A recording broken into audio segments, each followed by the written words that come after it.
here on Global Morning, as well as many of our other programs. But for this particular conversation, we're turning our attention to social investment initiatives, or if you like, programs in Nigeria. Of course, no doubt there is a history to that. However, we want to look at it from the standpoint of the 8 years of Nigeria's late former president, Muhammadu Buhari, a man whose government laid so much of emphasis on social investment programs, made investments so much in that direction. Of course, we saw many of them, from the Anchor Borrowers program to things around trader money, market money, even though at some point some of these initiatives, as laudable and commendable as they were, also became discussions, topics of controversy or subjects of controversy at that point in time. But then Nigeria could testify to the fact that there had been a whole lot of beneficiaries as far as these initiatives are concerned. So to help us find sense, perspective,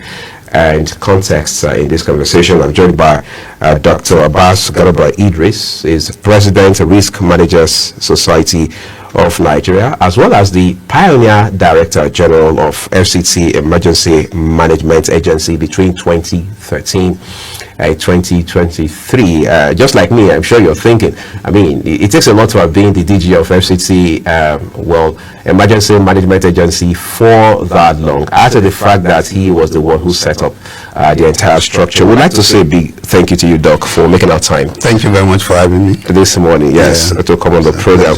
Let's begin from 2015, when we had former president, now deceased, blessed memory, at the helms. One of the emphasis of his government then was security. The art of security, he was unapologetically and relentlessly committed to social investment schemes, even though some people now say that, the government didn't tighten the noose around many of those initiatives, as commendable as they were. When you look back now, this is a man who got into office 10 years ago as a democratically elected president. Just 2 days ago, he passed.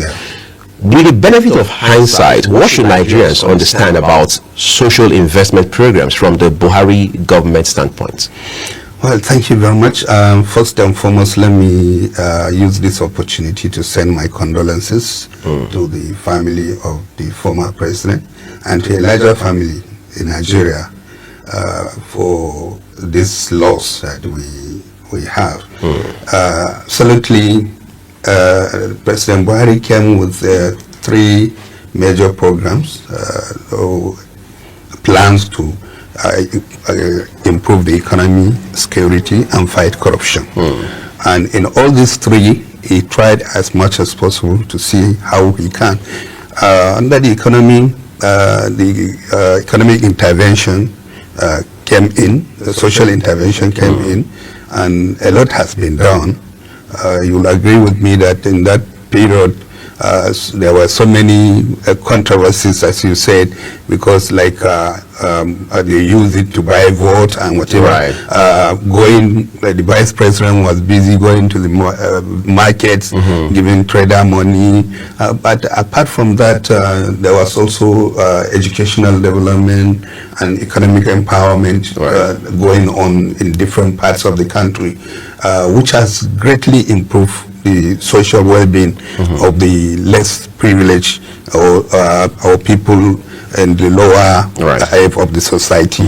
So it is going to be really noted that he came with that program and he has succeeded, because that was the first time we were having different kinds of interventions, both in the health sector, educational health sector, and also in the commercial sector. When you go to agric also, you have the Anchor Borrowers, and you have also NACEL that was also supporting the farmers. And also when you look at the small scale businesses, the same thing, Smeden was also at the height of it, supporting small businesses in the rural and urban areas. So it was a great achievement. One of them that was very popular and stood out quite significantly was the NPower, Yeah. which cut across sectors. Yes. Education, like you said, health, Yeah. and the likes. Yeah. And whether you had a degree or not, there was a place for you in it. How would you assess that as well? Because, of course, once one government leaves office, there's a chance you will not hear about those initiatives again. Well, honestly, that was a very nice program that could have helped those who are not employed. Right. To really build up and improve on the economy of Nigeria. But I think they got it wrong. They could not be able to package it the way it's supposed to be. They just look at as if they are just dashing money, and at the long run, even that little stipend was not even coming up. So it would have been a tool that will empower the younger ones, those unemployed, to really contribute towards the success of the development of the economy of Nigeria. Because I remember they were given tools. After training, you will be given tools like the iPad, and so on and so forth, so that at least you can make some improvement. The essence, the concept, the main concept was for you to learn the skill and also teach others. Right. But I don't think that has gone to that level. So everything was started and ended by sharing money, and it really affected those unskilled people that were targeted to really benefit from the NPower. So sharing money, and if you go to the social media, you see a lot of them complaining several months where they were not giving money, and yet the money has been taken from the treasury. So that was a big problem, and which has affected the productivity, the national productivity, of entirety of the economy. The Buhari government between 2015 and 2023 has gone down in history as unarguably, or some people say arguably, the government that has borrowed the most in the history of this country. Of course, especially when you're looking at the Fourth Republic. What's your sentiments about that culture of borrowing? Because in 2016, former Minister of Finance Kemi Adeosun said Nigeria would borrow for the foreseeable future, to the point that this country would even borrow to pay salaries. What are your thoughts along that line? Well, if you look at it, Buhari came at a time when the economy was really crashing. If you remember, he has to intervene and pay some states that were owing salaries. More like a lifeline. Many states were owing salaries, and he felt that, I remember when he made a statement that if you cannot be able to pay salary, then he doesn't see the importance of you as a governor. That's right. And so he has to intervene. So that has depleted our own foreign reserve, actually. And so going forward, they have to borrow some money for developmental purposes. And in most cases, you remember, he borrowed money to build the infrastructure, especially the railway, the rail lines. And so that is okay. If you can borrow money to pay, to develop the country, to develop infrastructure, every nation is doing that, and you shouldn't be left behind. And above that, we are contributing to all those lenders. We sign an accord with them, and we're paying. Even if you don't loan anything from them, you have to pay annual fee. So why can't you benefit from that? Why can't you withdraw from that? So he did that with the good intention of really improving the economy. And unfortunately, the lieutenants he had were not really versed in the field, or they were not really religiously committed to the dream he had. And so a lot of things happen, and that is why up to now some of his ministers are facing probe. That's right. And they failed him, but he had a good intention, and he had a focus, and he knew what he was trying to target. And but the problem was the lieutenants who could not be able to hit the ball rolling. You know, former governor of Edo State, Godwin Obaseki, himself, an investment banker and someone who's very grounded in the field of economics, mentioned one time that, look, this government under late former President Muhammadu Buhari is printing money. It sounded ludicrous to think of because there was almost no context to it. And then even the former CBN governor, Godwin Emefiele, was confronted with that question. He was neither here nor there. And the former Minister of Finance, too, was uncomfortable responding to those issues. And the government officially or unofficially never denied the assertion of the former governor of Edo State. Today, it is established that that government actually did print a lot of money. Absolutely. Talk to us about the factors that inform such a decision. Is it a place, from a place of saying, okay, well, our people are suffering? I mean, desperate times require or demand desperate measures. Was that the motive behind it? Well, I think, you see, I've had such argument time without number. Buhari as the head was just supervising and taking briefs and advice from those he appointed. And I think the failure came from those lieutenants, like we earlier said. But he cannot be a president and be the governor of the central bank at the same time. At the same time, he cannot be the governor, the president, and be the minister of finance. He cannot be the governor and be the minister of national planning. And that is the reason why he appointed those people to support and advise him appropriately. I should think that they have misled the president. And I'm pretty sure before his death, he should be regretting seeing his own central bank governor always going to court for one reason or another, and he will be learning.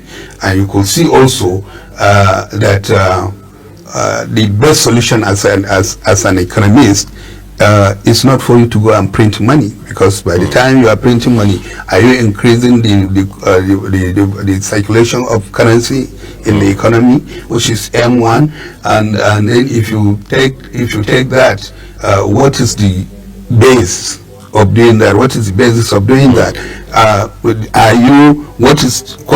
Compared to the productivity in the nation?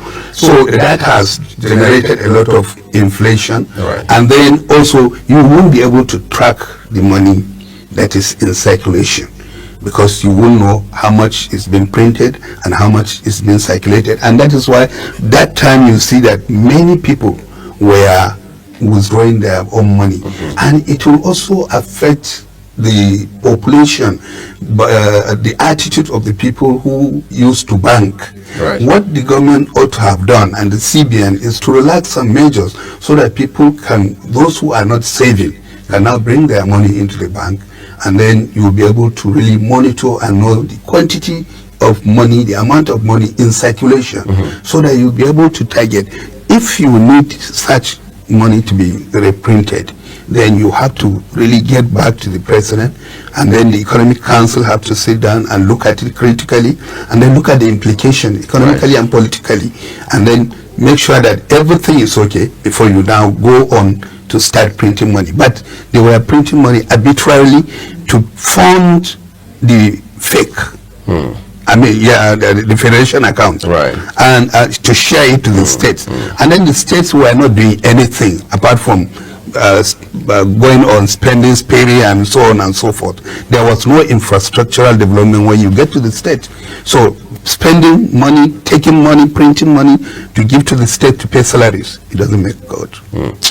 The Buhari government borrowed a lot, no doubt. Let's look at, can we say the results or the evidence that we found within those 8 years he was president were commensurate with the borrowing that we did? Because we saw IMF, World Bank throwing money into the economy time and again, and the president always coming back with one form of requisition or another to the National Assembly asking for more money. Was it just the craze to get more money, or were we putting our money where our mouth is? Well, to some extent, some money went into the critical infrastructure. If you look at the Niger Bridge, the second Niger Bridge, the second Niger Bridge, look at also the proposed rail station from Port Harcourt to Maiduguri, look at the rail station from Abuja, from Kaduna down to Kano, and then from Kano to Maradi, Niger Republic. So if you look at those ones, all those were planned and conceived based on the borrowed money from China and other financial institutions. And then you look at the roads construction. Before he left, there were a lot of roads being undergoing construction. If you take the Lagos also axis, you will see a lot of roads being constructed, and then a lot of rail station from Lagos to Ibadan and other parts. So that can be said, but that is not to say it has not been misplaced or misused. The money borrowed and then compared vis-a-vis with the infrastructural development are not commensurate. So therefore, a lot of things were done sharply, and that is why I said he cannot do it alone. His lieutenants betrayed him along the line. And one other thing that brought about the lapses, there were no monitoring and evaluation system. Once he gives you the job, you go on and continue. So he won't come back to find out progress. You have never seen him going around to check the ongoing projects. And if there is no strong monitoring and evaluation of projects, even now, that is what we are facing, because you don't have a strong monitoring team that is going around to inspect and look at the work that is doing. You can only find one person, and that is why you have a lot of contradictions. The Minister of Works will go to a place and say this is what is doing, and then when somebody goes there, it will find a different thing. So if there is a strong team with a different view and different training, we will be able to really evaluate and then come up with what happened actually. You cannot go and commission 30-kilometer roads of over 1,000 kilometers. It is not possible in developed countries. And then what are you trying to achieve by doing that? So if there are teams that will look at it critically, they wouldn't have gone to advise the president to come and commission 30-kilometer halfway. Well, that's quite incisive. I was asking you that last question because we had Rotimi Chibuka Mechi as Minister of Transport at the time, because this is about the railway. And Nigeria did collect a lot of money from the Chinese authorities. And most of those issues came back to the National Assembly. Today, there are people who still express the fear that Nigeria is so indebted to China that they won't be surprised if tomorrow the Chinese government wakes up and decides to take half of Nigeria. Maybe that's a bit taking over the top, but it's just a concern that we didn't prioritize properly. Now, talk to us about what the role of the National Assembly should be in cases where we are borrowing like the way Nigeria did with China or with the other Bretton Woods institutions like the World Bank and the IMF. You see, the National Assembly has a critical role to play in all aspects of developmental projects in Nigeria. But unfortunately, our National Assembly is dormant. Was it also dormant during the Buhari days? The same. Rubber stamp, as they call it? Well, they may not be rubber stamped, but were they really moving, carrying out their oversight the way it's supposed to be? Have you seen them reverse any of the project because it has not met the required target or the templates set aside for that project?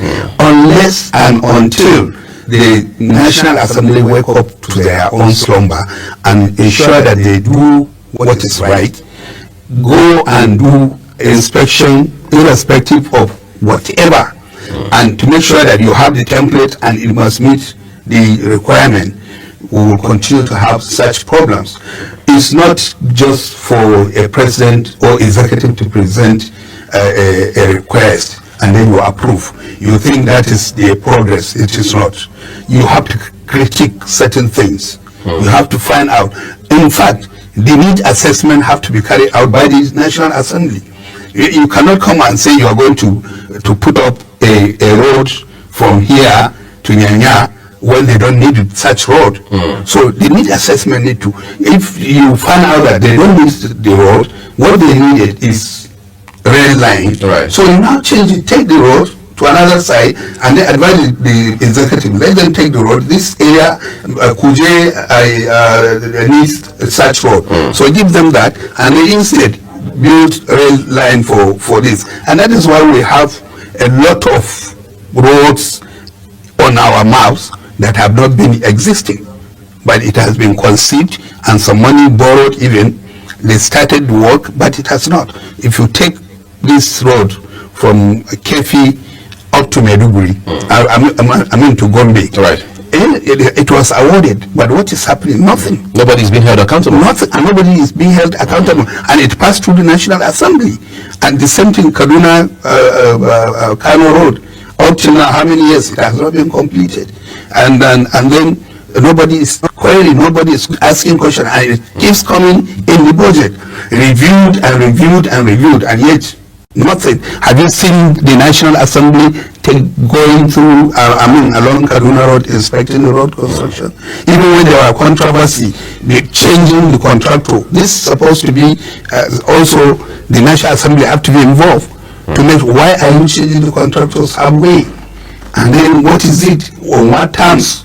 These are the things that we should be really questioning and then finding out, so that you don't just sit down and say, okay, just pass it. Just, in fact, at a point, you cannot be able to call the name of the contractor. They say it's a French name or whatever. Right. So we were thinking it's local, and they were saying it was French name. So all the same, we need to wake up and do our own, carry out our own responsibilities. All the arms of government supposed to be religiously and then patriotically carry their own responsibilities, so that they can save this nation.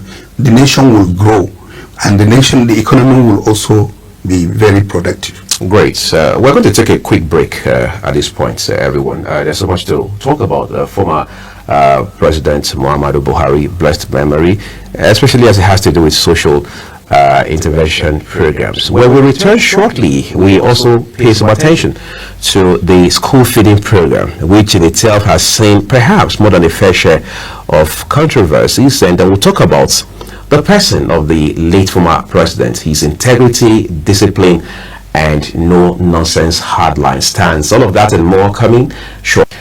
Perhaps it's also fair that, let's make this more like a panoramic discussion. Let's talk about the school feeding program, because it was during the late president, former President Buhari time that we had that. There were many persons who were against the idea, because they felt, how do we ensure that there is a strict, stringent monitoring, or if you like, quality control or assurance around the food, public school system and things like that. These are schools that have really not had very robust or vibrant structures the whole time. And there were those who also raised issues around transparency. How do we know who is feeding, who is eating, who is not benefiting, and things like that? What's your evaluation of that initiative? Well, I have personally gotten involved in that process. The school feeding program? Interestingly, as a humanitarian worker, I had to have interest in that. First and foremost, I welcome it because it was going to help us reduce the number of out-of-school children. In most cases, some parents could not be able to really feed their children. So before breakfast, a child cannot be able to come to school because he has not had a breakfast, and then at the long run, he may not even be in the school. He will start going around for begging. So that was one aim. The second aim was to also encourage building a nutritional value in the children, to have a good food that they can eat, and then that will build their own body system. All has been done to ensure that success much. and also to ensure to will also increase the enrollment of these pupils into the schools. Right. And that has also been done. The controversy there was when some people were questioning or querying why should they be fed when they were even at home. Especially and nobody provided answers. And yes, during the COVID, right? And I remember the concept was that since the school was stopped because of COVID, and then one other aim that will not be suspended is the nutritional value for the children. So, and the government now directed that you could equally feed them while at home. Did that happen? Were they fed at home at that time? They were. Yes. But if they were fed at home, how come even parents of some of these children never acknowledge this? Well, they were. Definitely, I am aware that they were, maybe not all across the country, but definitely they were able to give them the food at home. And so I was wondering, even the minister then could not be able to come out and defend it. Right. But I know that it was really done, and some people and some segment of the society really benefited from that. So if you look at the concept of the school feeding program, really helped, and the way they package it. It was well packaged in such a way that they use the locals who are providing the services, and they cook and they serve the school. I have gone around on my own independently to some villages when I went home, and I discovered that I even asked questions who was feeding the school pupils, and they told me, well, you know, in a village you will have a popular person who used to cook and be selling food. Right. So in some villages that I witnessed, they were really serving the food as it was, and most of them, they were not having accounts. They were asked to create accounts with the banks, and they were being paid through the banks. But let me tell you, some state governments also contributed to the unsuccessful implementation of that program. Good data and information, because you go to some state, they don't have data, and you need to have data of the vulnerable people, right? The vulnerable, the people who are really needed to get this benefit, to benefit from that program. So in some state they don't have. Instead, so some state provided some of their relations. They put some of their relations to benefit from that. And in some state, they converted the food to cash. So these are the programs. And that is the reason why you have to have monitoring and evaluation on all the projects that you are carrying. Right. So that these things can be unearthed, and then make sure that the right thing is done. They will tell you, you can't be able to access that village because you have to use canoe, or you have to use this. So instead, give us the money, we do, and it will not cross the ocean. So that was the problem. Well, let's talk about, on the final notes now, the conditional cash transfer. Yeah. You just talked about data, for example, how that some states were even, if you like, accessory, maybe inadvertently, to the unsuccessful factor in all of these initiatives. Was there a better way we could have administered the conditional cash transfer? Because there were those who had a problem with the former minister that you referred to a while ago, because they said, how do you go to a place and you are giving out cash by hand? But the ministry at that time also explained that most of these people didn't have accounts. So how else were you going to distribute these monies to them?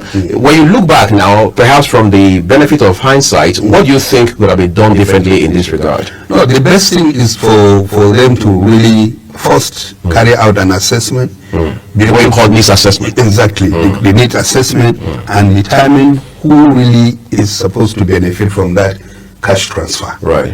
And if you have the register of those people that are going to, you have to also bring banks to ensure that they open an account, even if it means waiving some of the conditions the bank gets put for that. You can create it, And then, because by creating an account, you are boosting the economy.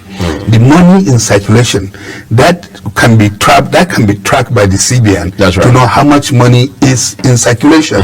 But if you give money to hand cash, just handy, you won't be able to track it. And also for accountability and transparency, you need to have such documented.